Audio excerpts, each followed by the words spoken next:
guys, look at my new drone. Oh, cool. Hey, isn't that the same thing that Daki has? Yeah, they're both drones. Oh wow, Docky, mine is a toy drone, but yours is like the real thing. Yeah, I borrowed it from someone because I want to show this to a scientist who can tell me more about drones. Whoa, wait a second. What is even a drone? I mean, I see kids play with something that Tignash has. Yeah, me too. I've seen people fly outside.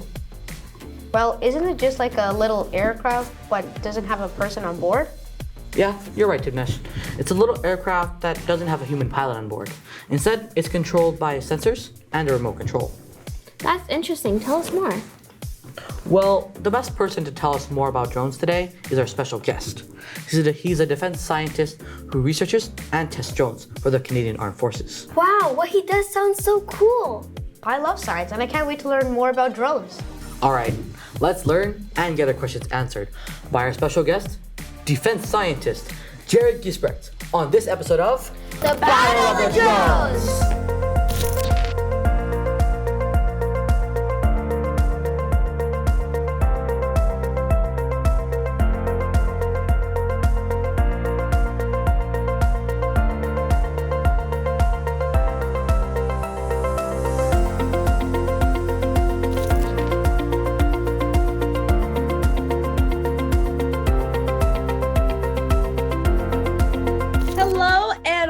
Welcome, everyone, to Epic Generations Battle of the Drones. My name is Raisa, and I'll be your online host for today.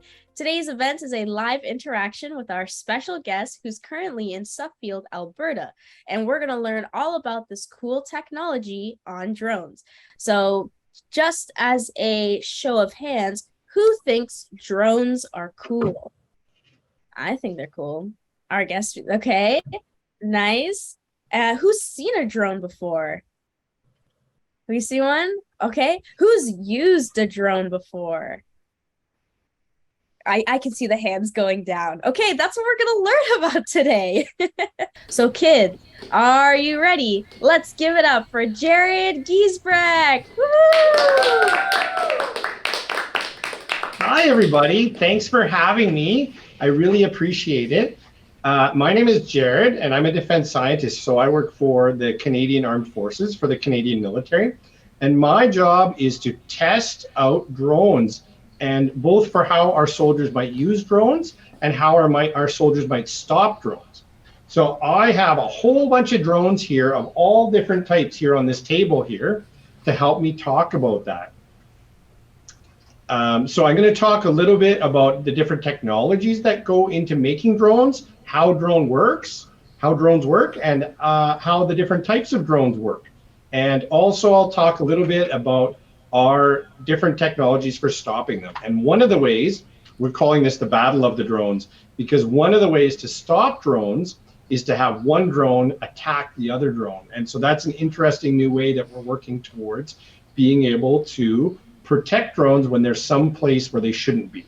A drone is basically anything that flies in the air but doesn't have a person on it. So we can control it from the ground and we can use it to do our work for us. So yeah, all these different drones have different things about them, but almost all of them have cameras on the front. I don't know if you can see the camera on the front. They all have battery packs that go in the back and give it energy to fly. Like that. You see the battery comes out, and they all have propellers that help them push through the sky and move the air around so that they can fly. And they all have some way of being controlled by a person. And so this is a typical controller. Does anybody want to say, what can we use drones for? To capture videos from the air. That's right. That's one of the main things that they're used for. That's awesome. Good answer.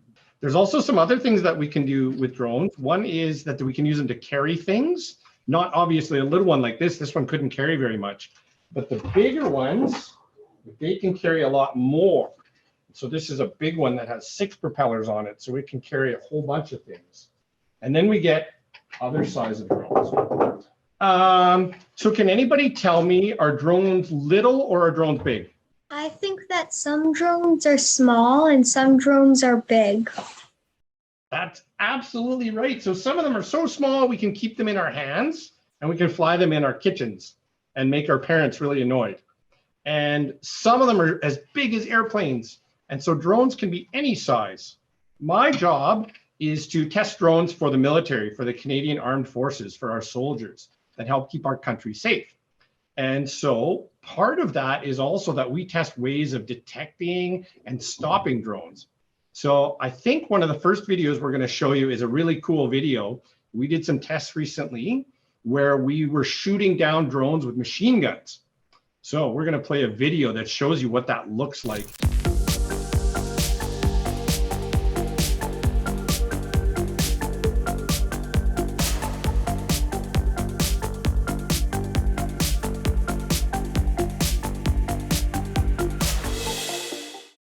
That video wasn't taken with a regular camera. A regular camera can take pictures at about 60 pictures every second. That camera took pictures at 70,000 pictures every second. So that's why you can see the bullet exiting the gun, and that's why you can see the bullet smashing into the drone. But that's just one way that we might use to stop drones. So are there any questions that anyone has so far? The drones make noise because of the motor inside. That's right. They all have a little electric motor right there. I don't know if you can see that. I'll show you right there. You see there's a little electric motor? So the electricity comes from the battery and it goes through the motor and it spins it really quickly. But it's not actually the electricity that makes most of the noise. Most of the noise just comes from these propellers hitting the air. Just like when the wind blows, we hear noise, right? What about the different types of drones, Jared? Sure. So I'll tell you about that. I mentioned that a little bit. So these are called rotorcraft drones because they use these rotors to spin and they push air down. And when you push on the air, physics says that the opposite reaction happens. So it actually pushes the drone up when the propellers push the air down. So you can see they all have a little bit of slant to the propellers that pushes that air down. So when you fly a drone, if you put your hand underneath it, it's really windy, right? Because it's pushing on the air. And so these rotorcraft drones can have different numbers of rotors. So this one has 4 rotors. And so this is called a quadcopter. But some of them, like this one, has 6 rotors. Does anybody know what this would be called? If this one is a quadcopter, this one's called a hexacopter because hex means 6. So this one can push more air and lift more because it has 6 motors pushing 6 times the air. And then we have, they said, other types of drones that are called fixed wing drones because their wings don't move. They're fixed in place. And they fly like airplanes. And so the difference is this drone just pushes itself forward. It doesn't push itself up. And then it has to rely on its wings to push itself up in the air. So it uses these little surfaces on the back to change the angle that it's going to fly at. If it wants to go up or down, it can use these little motors to change how its wings are shaped and move the air. So those are fixed wings. So we use rotorcraft drones. We want to take off up and down or land somewhere easily. And we use fixed wing drones when we want to go further or faster.